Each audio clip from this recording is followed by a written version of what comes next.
como a gente pensou foi garantir os projetos locais. Então, como é que eu tenho um planejamento por localidade? Quais são as primeiras necessidades? Então, sei lá, no Ceará, nós temos uma PPP de esgoto, né? Então, está começando, ela só tem alguns meses.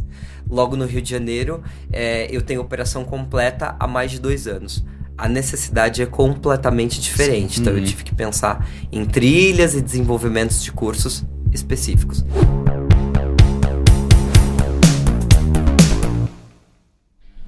Olá, seja bem-vindo ao RevoCast. Eu sou Richard Uchoa, CEO da Revo, e eu estou aqui com o meu co-apresentador e sócio, Nilson Figueiredo. E aí, pessoal? Sempre brinco, né? Bom dia, boa tarde, boa noite. Não sei que horas vocês estão escutando, mas Richard, hoje eu tô super empolgado pro convidado que a gente trouxe aqui, hein? Conta aí o que a gente aprontou. E até antes de contar, queria só falar um pouco o que a gente tem feito aqui. Esse aqui é um podcast totalmente diferente. Esse é um podcast de bastidores. A gente não está chamando as pessoas que estão no palco contando case. Não, estamos chamando as pessoas que estão por trás dos cases. As pessoas que realmente fizeram esses cases e essas histórias acontecerem. Então, no case de hoje, é um case realmente muito diferente e muito desafiador. No case de hoje, imagina o seguinte. Imagina você recebe uma ligação do seu diretor. O seu diretor fala o seguinte: quero que você crie uma escola técnica, tá? Só que tem alguns detalhes nessa história que ele não conta. Um pequeno detalhe. Estamos falando de uma escola técnica em 24 estados. Outro pequeno detalhe. Público-alvo. 30 mil pessoas entre próprios e terceiros. O desafio é pequeno esse aí, né, Richard? Além disso, você também tem um impacto social. Você também vai trabalhar com pessoas da comunidade. E o último detalhe... O assunto? Qual que é o assunto? O último detalhe é o assunto. É uma escola técnica de saneamento. Opa! Então não é uma escola técnica que você cospe conteúdo do ChatGPT, não. Você tem que ter propriedade. E para falar dessa escola técnica, estamos aqui com Danilo Barbosa. E ele é coordenador de educação corporativa na AEGEA. Danilo, muito obrigado. E fala um pouco aí, que desafio é esse que o seu diretor te passou? Não é? Obrigado, gente. Boa tarde. Me chamo Danilo Barbosa. Queria agradecer aí pelo convite de bater esse papo e contar um pouquinho do case que a gente está construindo lá na EGEA. A primeiro momento, um susto, né? Por onde começar? E aí, eu vou parafrasear uma amiga aqui, Gabi, inclusive, que nos diz: o saneamento é algo apaixonante, né? Quanto mais você fala dele e vai entendendo o impacto que tem nas nossas vidas, a gente é cercado de saneamento o tempo todo, a importância que tem para a nossa vida, a água, a natureza e a sustentabilidade do nosso planeta, você quer falar só disso. E aí nas rodas de conversa, cerveja e com os amigos, pergunta para todo lado. Então, o desafio foi ficando gostoso e ficando em casa, assim. Que legal. E quando a gente olha para esse desafio, né? Fala como ele começou, como que surgiu essa conversa com o seu diretor e até um pouco por que é importante ter uma escola de saneamento. É importante, acho que mais do que ter uma escola, eu acho que é educação sobre saneamento. Perfeito. Eu falei esses dias numa conversa que o saneamento, assim como finanças, assim como culinária, deveria fazer parte da nossa grade de educação dentro da escola. Olha. Porque é no saneamento que a gente garante a sustentabilidade do planeta, né? É a partir da água que eu bebo que eu vou ter menos utilização do plano de saúde, por exemplo. E no esporte também, acho que não é só isso, mas é aquilo que eu consumo, que eu como e como é que eu trato a minha vida, que eu vou envelhecer bem ou não. Da mesma maneira que como é que eu destino o meu lixo? Como é que eu trato o meu esgotamento sanitário?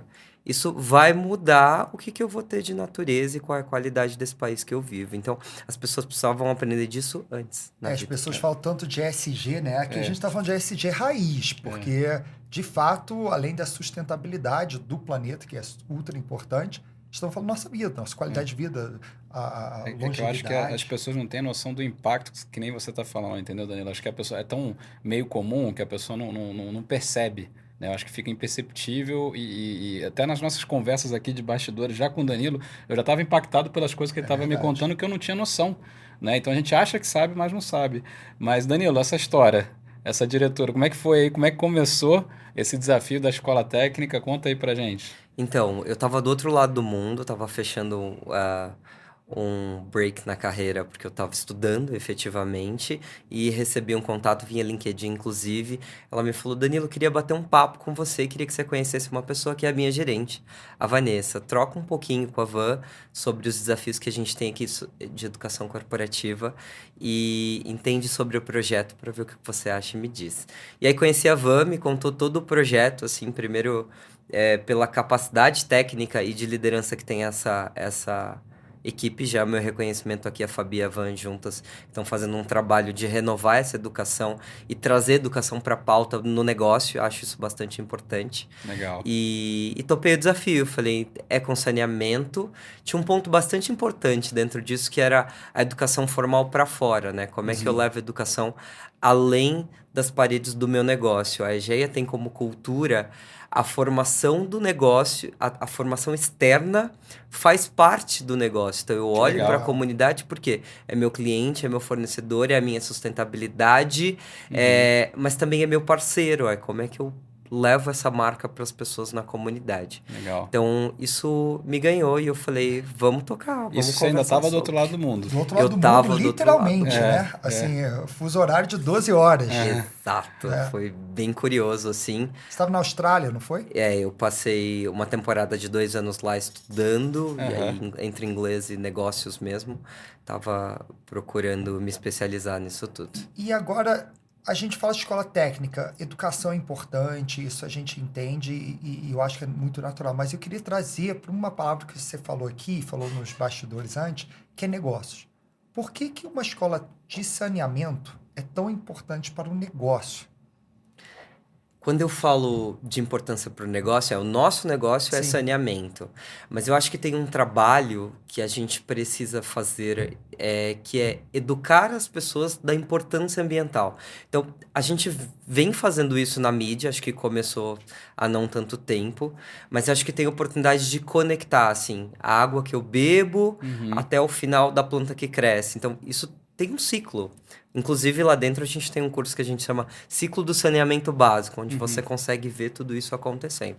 Isso, para mim, não é só para o colaborador EGEA. Todo mundo deveria entender esse ciclo básico e a importância disso. A gente só lembra do saneamento quando a gente abre a torneira e a água não abre. Aí a gente liga ou a descarga não desce. Exato. Aí tem impacto. Mas é muito mais importante que isso, né? Da planta que cresce, da nossa saúde, do nosso alimento. E você está falando muito da parte de terceiros, né? Que faz parte disso e, obviamente, os funcionários. Mas trazendo o assunto dos colaboradores, que assuntos que vocês ensinam nessa escola? Quais são os tópicos, assim, só para a gente entender um pouco o contexto, a realidade de onde você está vindo? Para o colaborador, efetivamente, é a formação para a função dele, né? Então, ele precisa entender de todos os materiais e ferramentas que ele utiliza, ele precisa entender, basicamente, como operar e quais são as nomenclaturas. Tem muito de segurança, a gente é um negócio bastante regulamentado. Tem muito NR, né? NR, EPI a ser utilizado. E também tem uma coisa de que você não encontra o conhecimento sobre saneamento tão pronto na mídia ou disponível até dentro das faculdades. A gente tem informações específicas. Então, a gente precisa garantir que ele saiba operar entendendo o que ele está executando.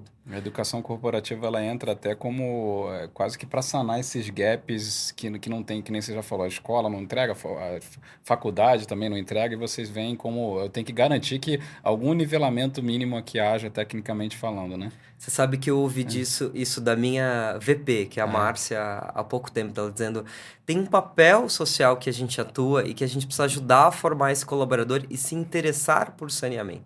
Eu preciso das pessoas interessadas por saneamento, e isso cabe, com certeza, à escola técnica, trazer isso para a pauta.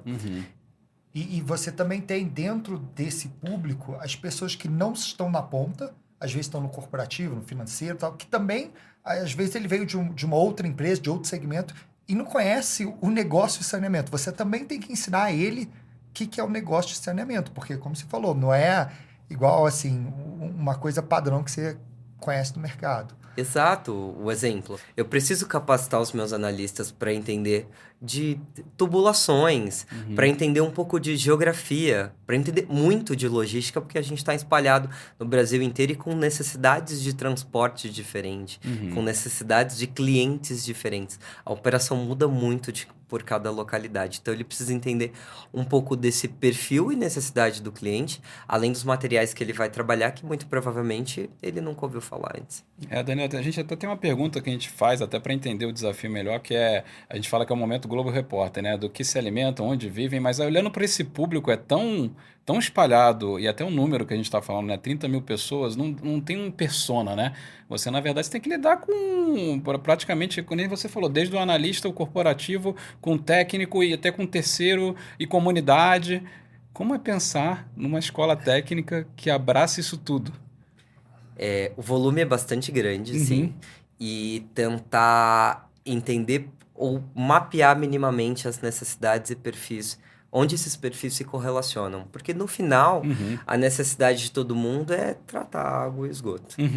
Então, eu acho que o nosso desafio muito é entender similaridades. E buscar essas sinergias, né? E entender que a gente não vai oferecer solução única para todo mundo. Então, Perfeito. Por exemplo, eu vou olhar para os 24 estados e talvez ter 24 planejamentos e que está tudo bem porque as necessidades locais são diferentes. Interessante. Então, não é padronizar tudo, é personalizar para o cohort, né? Para aquele recorte de grupo de pessoas. Exato. Qual é aquela necessidade local? Exemplo bem clássico. Pode ser que eu vá até o Rio de Janeiro e a necessidade lá seja diálogo com a comunidade. Então, eu vou ajudar essas pessoas a dialogarem, trabalhar comunicação assertiva, trabalhar empatia. Legal. Pode ser que eu vá até o Rio Grande do Sul, que há pouco tempo passou por chuvas muito fortes, que impactou. Lá é contingência. Como é que eu trato plano de contingência naquele momento? Não dá para eu trabalhar plano de contingência no Rio de Janeiro naquele momento. Então, eu tenho especificidades... Em cada região, praticamente. Só que você não consegue descobrir isso sentado no escritório aqui em São Paulo, né? Não, eu acho que o grande diferencial para esse projeto foi... Como é que eu vou até a ponta? Como é que eu me conecto com a liderança da ponta? Como é que eu ouço a necessidade do meu colaborador na ponta? Um exemplo. Eu fui conversar com um colaborador no Rio de Janeiro, visitando a Et Pavuna, e as minhas perguntas para eles eram completamente sobre treinamento. O que você precisa se capacitar? E ele me falava só de EPI, que eram as necessidades do dia a dia dele, o que estava... pegando para ele. Ele queria entender mais os EPIs, ele precisava garantir a utilização. E aí eu trouxe... Vamos bater um papo nós e o técnico de segurança do trabalho? A conversa sobre treinamento fluiu dentro disso. Dentro das necessidades dele. Que legal. Legal. E quando, assim, a gente falou, né? A diretora, você estava ainda, só voltando, né? Estava do outro lado do mundo. Você topou o desafio, veio para cá. Isso começou a se materializar num projeto quando? E o que foi virando? Conta mais pra gente. Quando que isso foi ganhando forma, né? Eu cheguei aqui em setembro. A gente fala que na EGE a gente tem vida de cachorro, então cada... Na Rima a gente tem o mesmo sentimento, tá? Acho que é de rinoceronte já. Então, cada ano é muito intenso, as coisas passam bastante rápido. Certo. Eu tô lá quase 5 meses dentro disso. A gente começou um diagnóstico. Então, isso começou a se materializar. Escolhemos um parceiro e fomos para a ponta conversar, ouvir, transformar todas essas necessidades em dados, basicamente. Então, quais são os números disso? Tá, eu tinha muito... pedido, mas quais são os números? Quais as diferenças e similaridades? E aí, isso foi se traduzindo num diagnóstico para que a gente pudesse plotar isso em treinamento. Legal. Foi assim que o trabalho tem sido conduzido, tá? Acho que a gente não terminou ainda, e também é um ciclo. Eu brinco com a minha equipe, o que vocês vão fazer nos próximos 5 anos? Tá todo mundo ocupado e com a agenda cheia. E que bom. Problema bom. Porque tem muitas necessidades para trabalhar e a relevância para essas pessoas. Sim. Eu tô falando de levar a solução para a carreira delas, eu tô falando de levar... a gente trabalha aí na escola social, né? Na academia social, que é esse braço externo, em que, inclusive, a gente tem uma plataforma conjunta com a Revo só para capacitação de todo mundo que é externo. Quais são as necessidades desse empreendedor que está lá do outro lado? Que é meu cliente, que pode ser fornecedor talvez, mas que também é parceiro da EGEA. Eu gosto muito dessa visão, Richard, porque assim, imagina o seguinte, vocês estão vendo o cliente de vocês, como se eu educo o meu cliente a ter mais resultado e tudo mais, eu educo ele, né, entrego capacitação, esse aspecto social, vocês enxergam assim, isso de alguma forma retorna, não só financeiro, mas é um retorno para a comunidade como um todo, né? Estou falando por vocês, mas queria até te ouvir nesse sentido, né? Porque essa visão, assim, normalmente você vê a empresa querendo capacitar os colaboradores. O que a gente está escutando aqui da EGEA é uma intenção... Além do colaborador, a parte social, mas a cadeia inteira, né? O cliente, o fornecedor, vocês querem educar, né? Até tua missão, ela é mais abrangente que somente a parte corporativa, né? É mais abrangente porque a partir daí a gente estabelece o diálogo, né, de necessidades. Eu acho que o pensamento é muito... A EGEA não é o corporativo que está sentado aqui, é o encanamento que eu tenho na porta da casa dele. Então, eu frequento a casa dessa pessoa, né? Eu vou até lá fazer medição, eu vou até lá oferecer suporte, e ele vem até mim para a gente ter diálogos em necessidades dele. Então, como é que a gente melhora esse diálogo? É sentando e conversando juntos e planejando juntos. O que esse cliente necessita? Ele precisa de capacitação de Word, Excel. A gente tem dentro da plataforma hoje. Sim, legal. É uma necessidade dele, pode ser não minha, mas se vai facilitar o dia a dia dele, em algum momento ele vai acessar o site EGEA e saber operar isso. Vai fazer a diferença para mim também. Então, acho que é um trabalho de acreditar que a gente cresce e constrói conjunto. Bacana. Queria fazer o momento aqui da virada, explorar um pouco a solução. Você falou bastante sobre a dor, como que veio a necessidade e tudo mais. E agora a solução, o que vocês de fato construíram? O que está sendo feito? E aí a gente começa aí entender um pouco mais essa solução. Perfeito. Eu acho que a gente começou então pensando aí na escola técnica, esse era o principal nome, e a gente descobriu uma série de necessidades e públicos diferentes dentro disso. Então, a primeira coisa que a gente fez foi segmentar um pouco, e aí você disse que aqui a gente conta qual é a construção, para entender qual a capacidade e a oportunidade de aprendizagem desses públicos. Então, eu começo a pensar ali que eu tenho... todo o meu stakeholder fora, que na maior parte estão baseados em Customer Experience, ou isso pode ser consumidor final, ou empreendedorismo, porque eu tenho uma série de comércios que eu atendo. Então, esse é o primeiro ponto. Daí nasceu, vamos criar a Academia EGEA Social, que eu trabalho para fora. Quais são as necessidades desse público, pensando que a área social para operar na EGEA já é bastante forte, como é que eu levo a capacitação para esse público que já está mapeado, que tem líderes das comunidades envolvidas, com bons contatos. Eu ofereço educação como plus para eles, tá? Esse é o primeiro público. Depois, esse primeiro público interno, que eu tenho várias fatias. Então, eu tenho o operador de saneamento, que ele vai desde da necessidade de uma capacitação funcional. Então, como é que eu ofereço reforço para a capacitação que faltou na educação dele? Como é que eu ofereço formação de tecnologia para ele? Porque ele vai usar aplicativos aqui dentro para operar. Porque o mundo é conectado hoje. Inclusive, a gente trabalha dentro de plataforma para educar. Então, nível básico de formação. Depois, eu vou para a minha formação técnica, pós-ensino médio, que são as pessoas formadas em Senai, que são formadas nessas escolas técnicas. Eu tenho técnico de química, eu tenho técnico de hidrologia, técnico de biologia. Todos eles já têm uma capacitação um pouco maior. Eu preciso considerar dentro dessa escola. É uma outra faixa de formação. Depois eu tô pegando o exemplo geral. Eu tenho a liderança e o corporativo aí, que é o nosso nível de educação já em faculdades ou pós-graduados, na maior parte. E aí eu tenho até engenharia, que aí da engenharia eu vou ter até pós-doc. Então, olha o desafio de capacitação e às vezes eu preciso ensinar o mesmo conteúdo. Ciclo básico do saneamento é o que eu estou usando de exemplo aqui. Para esses públicos tão completamente diferentes.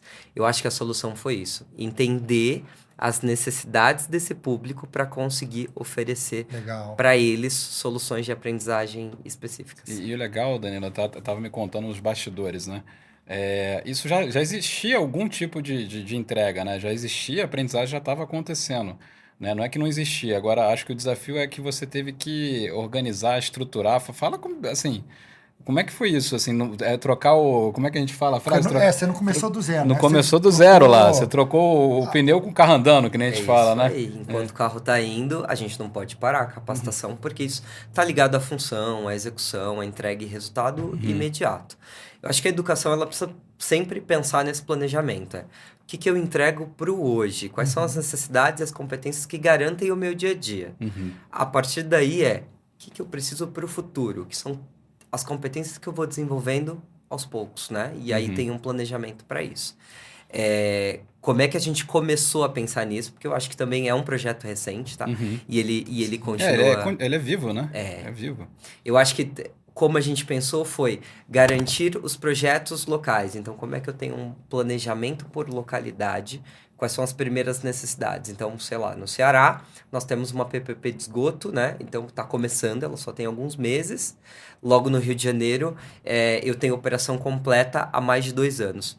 A necessidade é completamente diferente. Sim. Então, eu tive que pensar em trilhas e desenvolvimentos de cursos específicos. Sendo que muito desses cursos eu já tinha desenvolvido.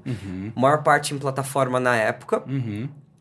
O que a gente precisou foi fazer curadoria e separar os formatos de aprendizagem. Né? Então, talvez o ciclo básico de saneamento, para a formação inicial e onboarding, eu posso trazer ele de uma forma mais presencial, para as pessoas dialogarem, perguntarem. Depois eu vou para um outro estágio, aperfeiçoamento. Aí sim, eu posso trabalhar ele dentro da plataforma, online, oferecendo de outra forma. Perfeito. Eu tenho um curso de ET e ETA que explica completo qual é o tratamento de água ou o tratamento de esgoto. Em que fase ele entra? Para o operador de ET e ETA, ele tem que ser muito mais intensivo. Para o operador que eu estou como agente porta a porta, ele precisa ter noção do que é isso. Então, é um curso mais simples, que pode ser uma pílula de aprendizagem. O que eu estou gostando aqui é que o Danilo já está dando uma aula. Para quem está ouvindo, o Danilo já está dando uma aula assim, ó, olha o cuidado com os detalhes, olha o cuidado com cada região, olha, né, o nível de aprendizado, né? Com cada carreira. Então, você vê que tudo, na hora dele fazer, na hora dele estruturar, ele está tomando cuidado de fazer alguma adequação, né? Por assim dizer. Eu acho que para quem está começando nessa carreira, eu acho que já teve uma aula aí nesse sentido, porque... E não fiquem desmotivados, porque parece muito complexo e complicado, e talvez até seja um pouco, mas o que eu acho interessante é que, ouvindo e cada vez mais você percebendo, eu acho que o desafio legal aqui do Danilo é você poder enxergar que, mesmo num assunto como saneamento, né, olha as particularidades que você tem que se atentar, né, ao nível de proficiência de cada cargo e enfim, por aí vai, né? E eu queria evoluir até, aproveitar a sua fala para ir para o momento bastidores. Vamos falar o que ninguém fala. Não é isso aí? A gente assim, tem muito aprendizado, mas eu acho que o maior aprendizado está nos bastidores. Conta um pouco qual foi o maior desafio, o maior aprendizado, o que deu errado, o que deu certo. Não é? Compartilha aí para que a gente possa entender o que estava por trás. Eu acho que o maior desafio é volume. Quando você olha para isso tudo, por onde eu vou começar? Tem tantas necessidades diferentes e que você também não tem muita referência, né? Para falar assim, vamos fazer hoje um benchmarking e eu consigo trazer práticas para cá. Eu acho que o maior desafio foi esse. Sim. E para minimizar esse volume foi tirar a bunda da cadeira e conversar com as pessoas na ponta e entender que as soluções já existiam lá dentro. Que legal, há pouco você comentou, né? Já existia alguma coisa, né? Sim, as práticas, eles já treinam. Então, vou dar um exemplo. Existe treinamento por carona. Como é que foi aprendido até aqui? Sim. Então, o conhecimento está ali no negócio. A gente, como educação corporativa, é facilitador desse conhecimento. É formalizador, né? É provocador. Eu uso muito a palavra de provocador. Então, essa pessoa, eu vou precisar me conectar, entender qual é o dia a dia dela e transformar isso em educação que seja aqui a partir da plataforma, ou seja, uma educação formal. Mas no sentido, foi ir até eles. Acho que isso foi o meu maior desafio. Você até contou, muita viagem no início, né? Muita ida para operação, muita visita sua nesse processo diagnóstico, né? Sim, minha e acho que de todo o time, tá? Tem acontecido, a gente fica uma semana em São Paulo e outra semana sempre nas operações, para entender, conversar, ouvir a liderança e transformar isso em necessidade. Então você está rodando o Brasil. tô rodando. Já foram algumas viagens, assim. Tem sido legal aprender da cultura. E que barreira que você encontra na ponta? As pessoas olham e falam, seja bem-vindo, deixa eu mostrar tudo aqui. Eu falo, quem é esse cara de São Paulo que tá querendo me ensinar como que eu faço? Isso acho que foi uma grande surpresa, assim. O time e a cultura Egeia vamos fazer. É um time mão na massa, assim. Legal. Então, todo mundo que eu propus me recebeu de braços abertos, querendo estender tapete e até com um certo preocupação de que, será que ele vai até a ponta? Mas entramos em vala, fomos no tratamento de esgoto, cavamos junto, ouvimos. Aqui eu já falo, esse TID vai mão na massa. Negociamos. Você não está no escritório pensando na estratégia, na terra, na água. E essa é a dica que eu tenho para qualquer pessoa que possa pensar em educação, assim, é ir lá e ver a coisa acontecendo. Eu estava aqui procurando uma competência de negociação. E aí eu fui até o Rio de Janeiro, a gente entrou num bar, pediu uma Coca-Cola e a dona do bar negociou a conta com o operador ali na minha frente, na maior habilidade, e ela ainda fez um elogio a ele, agradecendo o trabalho que ele tinha feito. Então, foi até ela e me trouxe toda a competência de negociação que eu precisava mapear. Eu acho assim, para quem tá ouvindo, se você prestou bem atenção, assim, o que faz você reduzir a resistência? É a pessoa do outro lado sentir ouvido. A pessoa, a partir do momento que você, Dan, for lá na ponta e não chegou falando, a partir de agora será assim. Eu, em São Paulo, sei o que você não sabe e você agora precisa aprender 10 coisas. Você foi lá com toda a habilidade e humildade para aprender com ele. O que ele já fazia, né? O que ele já fazia para você reestruturar isso como treinamento. E muitas vezes essa dificuldade de ter essa humildade é o que impede a gente a ouvir o outro. E aí, quando a gente desenha uma solução onde a gente acha que a gente tem que prover tudo, e é o contrário, a gente tem que ouvir e, como você falou, ser o facilitador. Então, acho que isso é um bom insight aí para quem está tendo resistência da ponta a aderir aos seus treinamentos. Às vezes você não está falando a mesma linguagem, não é? Exato. E, Dan, deixa eu aproveitar o momento bastidores aqui. Você falou que, não, o pessoal me recebeu muito bem, então vamos fazer o contrário. Teve alguma coisa que você fala assim, isso aqui me ajudou muito, né? Se eu pudesse dar uma dica de como fazer um projeto desse tipo, eu iria por esse caminho. Algo que você fez que se é que tem uma ou duas coisas, eles falam, desse jeito aqui me ajudou muito a ganhar mais agilidade ou a evoluir com um projeto com mais força. Tem alguma dica nesse sentido? Eu acho que é amarrar duas pontas do projeto. Primeiro é fazer um bom planejamento. Então, senta e pensa, quem são as pessoas que você precisa falar, quais são os stakeholders, dê contexto para essas pessoas, que eu acho que isso é um exemplo até de liderança, explique para elas qual é o propósito daquilo, onde você quer chegar, coloque essas pessoas como parte desse projeto e explique para elas o papel que elas têm nisso. Isso vai fazer toda a diferença. E acho que isso não é só educação, é qualquer projeto que a gente vá conduzir. E aí, amarrar isso na finalização com fatos e dados. Tá? Boa. Então, a partir dessas conversas, não adianta, claro, seria muito legal conhecer tudo, viajar, passear, mas como é que isso se traduz em números? Quantas vezes eu ouvi a mesma necessidade de treinamento? Quais são as similaridades? Quais são as diferenças? Isso tudo termina sendo número e para virar educação efetivamente, sabe? Deixa eu aproveitar esse gancho para a gente ir no nosso momento CFO, que é como que eu falo de números, né? E falar de resultados e dados. Como que você convence um CFO ou mesmo qualquer outro stakeholder a importância desse projeto? E, além disso, quais indicadores que vocês estão olhando quando a gente fala de treinamento nessa escola de saneamento? Na maior parte, indicadores de negócio. Acho que a primeira coisa é entender que não vai dar para utilizar ROI ou indicadores de negócio para tudo. A gente fala isso. O problema de você bater sempre no ROI é que ou você tem dificuldade para medir, ou fica uma conversa super extensa, né? Mas existem outros caminhos, né? Então, conta aí para a gente o que vocês já perceberam nesse sentido, né? A gente sabe que a aprendizagem ela é algo mais aberto, né? Mais amplo, ela não vem do dia para noite, que às vezes é um desafio medir. E aí, acho que por isso que nasceu o ROI, que faz a diferença pra gente, mas é entender que eu também não posso usar isso para tudo, a mesma métrica. Então, por exemplo, eu vou precisar fazer um treinamento de negociação. E aí eu posso pedir quantas negociações foram feitas, a gente conseguiu retornar valor, esse é mais fácil. A competência, eu tenho competências mais culturais, por exemplo, empatia. Certo. não vou conseguir medir efetivamente com ROI. E tá tudo bem, mas é trazer isso dentro do plano. O que eu posso medir efetivamente com o indicador de negócio e o que vai ser a aprendizagem mais aberta, que eu vou estimular e deixar essa aprendizagem acontecer. Na Revo, a gente trabalha o ROI quando consegue, né, que é muito difícil, é um bom indicador, mas a gente trabalha muito o ROE, que é o retorno sobre expectativa. Então, vamos imaginar que seja empatia. Só porque é empatia, que é uma coisa um pouco mais ampla, não quer dizer que você não possa ter indicador.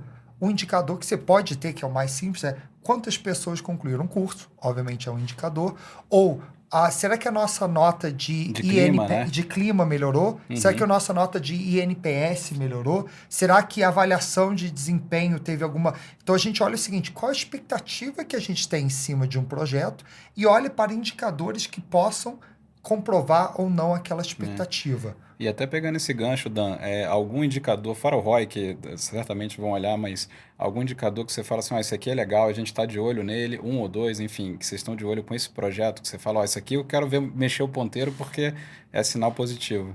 Muito indicador de execução do projeto, e não do projeto de educação, do projeto local. Por exemplo, se o meu projeto vai ser expansão de esgoto, quantas pessoas eu capacitei? Quais foram os temas que eu capacitei? Ok. O projeto evoluiu? Em quanto tempo? A gente atingiu as etapas do projeto dentro do prazo? Isso tudo, para mim, é retorno dentro de educação, sabe? Que legal. E são normalmente indicadores de negócio. Completamente. E você está falando como é que a aprendizagem impacta para mexer o ponteiro do negócio também. É engraçado que o RH tem muita dificuldade de falar de negócio. Né? Tem muita dificuldade de trazer números e justificar qualquer desenvolvimento. Porque ele olha muito para o ROI. O ROI, né? Quando a gente vai para o ROE, que é sobre a expectativa, o negócio vai ter uma capacitação e educação porque o negócio precisa evoluir. Então, o RH ele tem uma tremenda oportunidade na mão de mostrar como o seu trabalho impacta lá. Mas, como você falou, tem que entender do negócio, tem que ir lá no negócio para conseguir trazer esse retorno. E dentro do ROE que você está dizendo, pode ser um bom caminho também a gente considerar diálogos, né? Sim. Porque às vezes eu não trago o número concreto, mas eu posso trazer a quantidade de entrevistas que eu executei e quais foram as frases principais que aquelas pessoas... Isso é indicador pra gente de que o clima está evoluindo. Sim. Ou que também... Tudo bem, tá? Ou que a gente não tá atingindo aquela empatia que a gente estava esperando executar. Ok, se não tá acontecendo, talvez seja a hora de sentar e replanejar novamente, e discutir novamente, e treinar novamente, e mudar o formato do que eu tô levando aquele conteúdo. Perfeito, muito bom. Dan, então vamos mudar de marcha aqui. Você falou em um momento que competência, você também tem um momento que você está olhando para o futuro, né? E a gente sempre gosta de falar do momento, né, de discutir um pouco o futuro de T&D, e eu fico super curioso para te ouvir no teu setor, né? O que você está enxergando de tendência e futuro, assim, na parte de desenvolvimento para esse âmbito aí, né, de saneamento e tudo que vocês estão fazendo na EGEA? Hoje é o marco do saneamento no Brasil, né? Então, tem acontecido aí nos últimos anos. É um momento de expansão de alguma forma e de pensar, principalmente quando a gente chega, quais são as necessidades imediatas, que é começar, principalmente, tratamento ambiental onde não existe, tá? Para o futuro, o que eu já vejo? A gente tem um período aí de desenvolver a excelência operacional, então, hoje eu estou expandindo, agora eu preciso pôr a casa no lugar, organizar e muito da escola técnica para trabalhar isso. E lá na frente, eu trabalho cada vez mais comunidades, porque eu levo a aprendizagem do ambiental para fora. Perfeito. E também trabalho a discussão do futuro, é muito mais amplo nessa discussão, do futuro ambiental para o mundo. Aí eu já posso levar isso para os meus colaboradores. Legal. Hoje é um pouco mais difícil. Sim. Hoje eu consigo dar clareza no papel deles, mas ainda preciso tratar a execução da função agora. O futuro não, né? O mundo está discutindo quais são as alternativas para que a gente não tenha aquecimento global, por exemplo. Eu entendo que as escolas aqui do saneamento também caminham para isso. O seu papel nisso, como é que a gente contribui, o que já foi feito, o que falta. Que legal. Então, é ser uma base de sustentação para as discussões do futuro do segmento. Exato. Não é? Discussões mais amplas, ensinar e como que vocês podem fazer essa diferença no mundo, que a gente sabe que a parte ambiental cada vez é mais importante no mundo que a gente vive. E o que eu estou gostando muito dessa conversa é você perceber o impacto né? A gente fala aqui aprendizagem, educação corporativa, mas olha como é que a conversa vai muito além, né? Você falou do impacto social e tudo que vocês estão fazendo. Aquecimento global, o aquecimento global. Então, assim, percebe o impacto positivo que a EGE está preocupada e está fazendo e está percorrendo, né? Até você falou do marco de saneamento. Percentuais de saneamento no Brasil, acho que o pessoal não tem noção, né? Você estava contando ali para a gente, dando uma aula, né? Comenta um pouquinho sobre, porque assim, o impacto, as pessoas não têm noção. Né? Às vezes, onde vocês estão chegando, né? Você estava comentando ali para mim e até fiquei impactado, né? Do percentual, você falou Sul, Nordeste, como é que é? É muito diferente nas regiões que a gente tem, né? Então, eu tenho localidades com 10% do tratamento de esgoto apenas e eu tenho locais com 94%. E para mim, olha o papel da escola técnica, a escola do saneamento aí. A gente só vai conseguir mudar esse cenário dialogando sobre. Então, eu preciso que, no futuro, esses meus colaboradores conheçam e entendam o papel deles em saneamento para fazer essa conversa em família, para fazer essa conversa no bar, que seja, entre os amigos. Porque, apesar da EGEA ajudar a gente a chegar ao saneamento, quem toma a decisão é o cliente final, entendendo a importância que é tratar o meu esgoto para o meio ambiente, para a minha qualidade de vida e para a minha saúde da mesma maneira. Então, se eu tenho as pessoas entendendo isso, elas não vão jogar papel dentro do vaso, elas não vão deixar lixo em qualquer lugar da rua. Então, diálogo, diálogo, diálogo, diálogo o tempo todo para mudar esse cenário. Mas tenho muitas diferenças hoje no Brasil e a gente só vai conseguir mudar isso falando sobre. Além do impacto social que você falou aí de saneamento, de melhorar a saúde, mas para algumas pessoas vocês significa muito mais, não é? Às vezes você falou que é a primeira conta que a pessoa recebe, né? Como que é isso? Alguns lugares que a gente chega, a pessoa provavelmente não é cadastrada em luz, água, celular, ou usa de alguém, ou usa de um avô, então não tem uma conta ali no nome dele. Comprovante de residência, né? Tem um trabalho social que essa primeira conta da água vai permitir ele a ter um emprego, porque ele tem um comprovante de endereço, vai permitir ele a ter um crediário, ter um cartão de crédito. Então, ele começa a vida dele ali a ter acesso. Sim. A várias Muito bom. coisas. Esse acesso eu não tinha noção. Quando você fala assim, realmente, a pessoa passou a ter isso, é a primeira conta dela, primeiro comprovante de residência, olha o acesso que isso gera. Pode ter cartão, pode ter cartão, primeiro emprego e por aí vai. Inclusão social da Inclusão vida da social, pessoa. fantástico. Faz parte do nosso papel e em muitas comunidades a gente trabalha programas também para pensar como é que, inclusive, a gente traz essas pessoas ou para ser fornecedor ou para ser aprendiz, ou não, como é que ele pode parar e pensar na carreira deles. Tem um programa que chama Pioneiros, dentro da GE, que, inclusive, foi o primeiro público dentro da plataforma aqui em parceria, que é a Academia EGE Social, e é um público que a gente vai para as escolas falar de saneamento e aí segue ao longo do ano com aquele grupo de jovens para falar de carreira. Eles entendem como é que a EGE funciona. O que é a área de RH? O que é a área de TI? Isso vai motivando ele a entender, será que eu quero fazer parte, talvez, de uma organização? E tem momentos também que a gente fala de empreendedorismo. Será que eu quero ser empreendedor? Sim. Então, são Isso é um orgulho bastante grande nosso da Revo, de poder participar de um projeto social como esse, capacitar milhares de pessoas em coisas básicas da vida, né? Eu confesso, Danilo, quando você me contou tudo isso, assim, eu já gostava do projeto, mas bateu esse senso de orgulho realmente da gente perceber até, às vezes a gente não, né, o projeto tá ali, mas eu não agora você falando, eu consigo tangibilizar o impacto, aí o orgulho aqui, fiquei muito orgulhoso aqui com saber tudo isso, né? E realmente dar esse acesso, né, às pessoas, então tá fazendo parte desse impacto, acho que até pro time Revo que tá escutando aqui também, ó, vocês fazem parte disso, então acho que é um momento aí nosso até de comemorar ainda mais, né? É orgulho. Agora, vamos falar do Danilo, né? Não, antes disso, Nilson, eu queria fazer uma pergunta, que é uma pergunta que eu gosto muito. O que significa para você a revolução da aprendizagem? Boa. A gente fala muito de revolução, Revo está até no nome da empresa, mas para você, o que significa a revolução da aprendizagem? Tá. É profunda a pergunta. É pra gente pensar. Para mim, isso é muito pessoal. Primeiro, a gente fala muito de educação, como se fosse uma responsabilidade do outro, né? Então, o que faltou na minha educação, onde eu não cheguei, para mim qual é o meu protagonismo nessa educação? Bacana. Como é que eu parto para me formar ou para ajudar a formar outras pessoas? A gente aprende o tempo todo, né? Se fala da cultura de aprendizagem. Eu aprendo no YouTube, se eu precisar fazer um bolo hoje, eu consigo baixar lá. E às vezes num Reels de 1 minuto e meio, eu saio de lá fazendo um bolo. Isso é aprendizagem. Então, o desafio eu acho que é eu me entender como protagonista dessa aprendizagem. E pro lado de cá, pra gente que é bastidor, cozinha, sabe? Em educação. Como é que eu me conecto a essas pessoas? Então, como é que eu acho maneiras mais simples de aprender? Como é que eu ofereço plataformas que vão chamar atenção e que vão competir com o TikTok ao mesmo tempo? Então, como é que eu torno essa aprendizagem conectada e atrativa? E eu, do outro lado, sendo o protagonista disso. Que legal. Profunda resposta também, gostei. É. Agora vamos... Tava falando, né? Vamos falar um pouco do Danilo, Momento Dan. Momento Dan. Danilo, conta aí. Você falou que estava na Austrália. Agora, como é que foi isso? Conta um pouco aí de quem é o Danilo aí, a Egeia, né? Como é que foi a tua carreira? Como é que fez você chegar nisso hoje, né?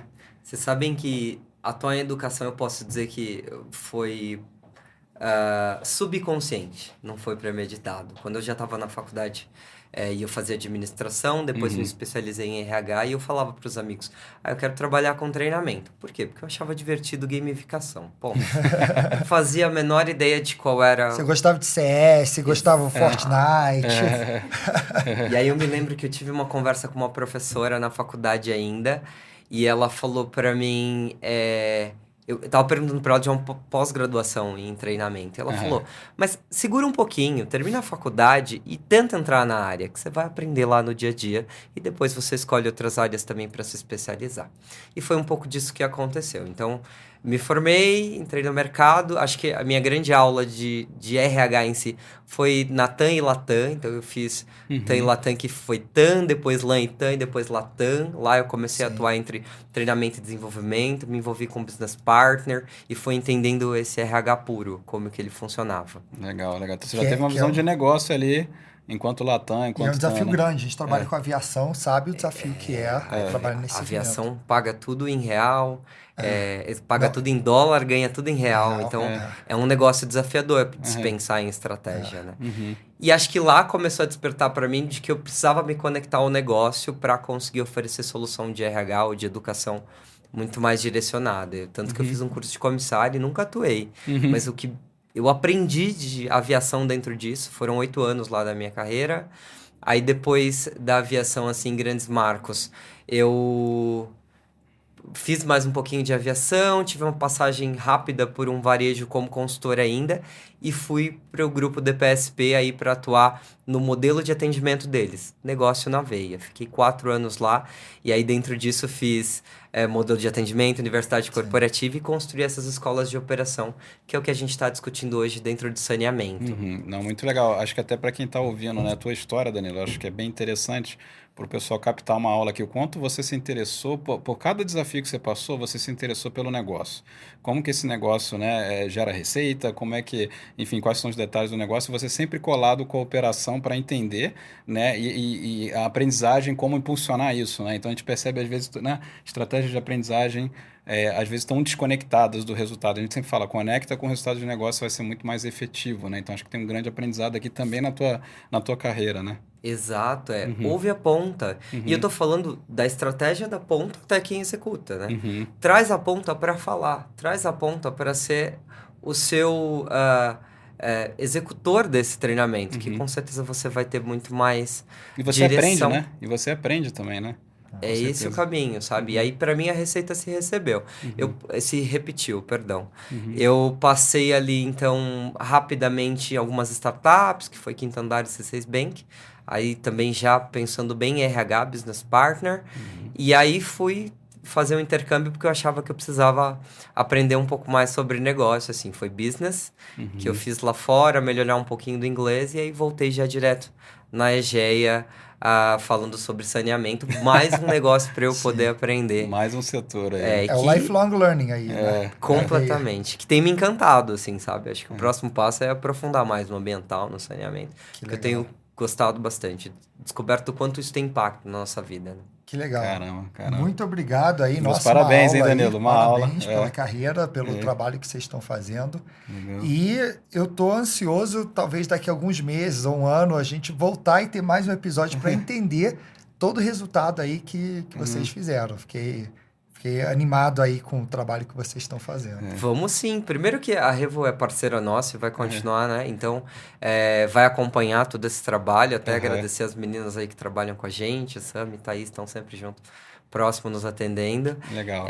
Fazem um trabalho brilhante. Para mim é o grande diferencial, tá? Eu falo lá que tem milhões de soluções por aí, mas como é que você tem um parceiro próximo que entende as suas necessidades. Isso muda bastante. Legal. E a gente pode repetir essa conversa para contar os resultados daqui a algum tempo. Vai ser bem bacana. E Danilo, fica à vontade. Uma mensagem final aí para quem é de T&D e tá te ouvindo aí. Se quer deixar alguma dica, alguma coisa aí da tua história aí, como uma mensagem para a gente concluir aqui. Eu acho que para quem entender o que eu provoco, acho que tem a ver com o que eu acredito na revolução, como é que eu me conecto?